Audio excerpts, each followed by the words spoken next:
दोस्तों, महाराष्ट्र और झारखंड में आदिवासी समुदाय चुनावों में बहुत महत्वपूर्ण भूमिका निभाते हैं। इन राज्यों में अनुसूचित जनजाति एसटी की आबादी काफी ज्यादा है और उनके लिए बहुत सारी विधानसभा सीटें आरक्षित हैं।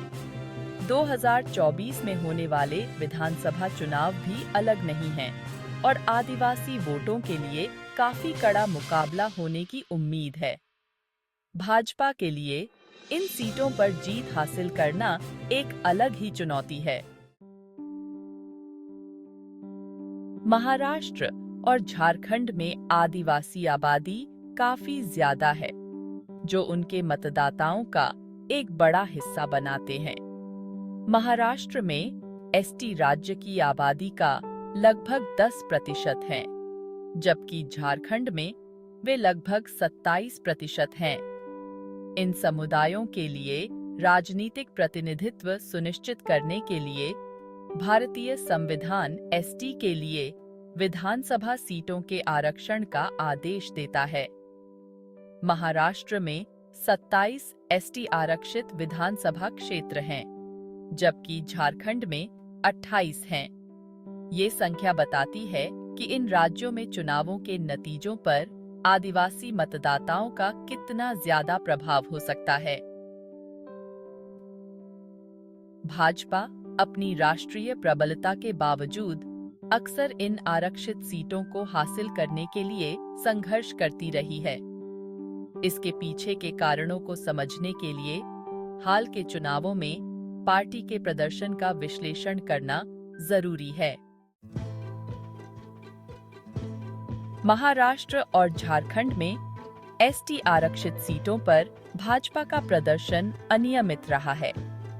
2014 के महाराष्ट्र विधानसभा चुनावों में भाजपा ने अकेले चुनाव लड़ा और 27 एसटी सीटों में से केवल 7 पर जीत हासिल की। इसी तरह झारखंड में पार्टी ने उसी वर्ष 28 एसटी निर्वाचन क्षेत्रों में से 11 में जीत हासिल की। हालांकि 2019 के चुनावों में भाजपा के प्रदर्शन में थोड़ा सुधार हुआ, लेकिन यह अभी भी ज्यादा अच्छा प्रदर्शन नहीं था। महाराष्ट्र में पार्टी ने शिवसेना के साथ गठबंधन में 9 एसटी सीटें जीती, जबकि झारखंड में इसने 11 सीटें हासिल की। हालांकि इस बार अकेले चुनाव लड़ा था। इन आंकड़ों से पता चलता है कि दोनों राज्यों में आदिवासी मतदाताओं के एक बड़े हिस्से ने लगातार भाजपा के अलावा अन्य दलों का समर्थन किया है। आदिवासी समुदायों के बीच भाजपा की चुनौतियों में कई कारक योगदान करते हैं। भाजपा की धारणा मुख्य रूप से उच्च जातियों के हितों का प्रतिनिधित्व करती है। आदिवासी समुदायों को भाजपा की नीतियों से उनकी चिंताओं का समाधान नहीं मिलता। भूमि अधिकारों और वन संरक्षण पर भाजपा का रुख भी एक कारक है।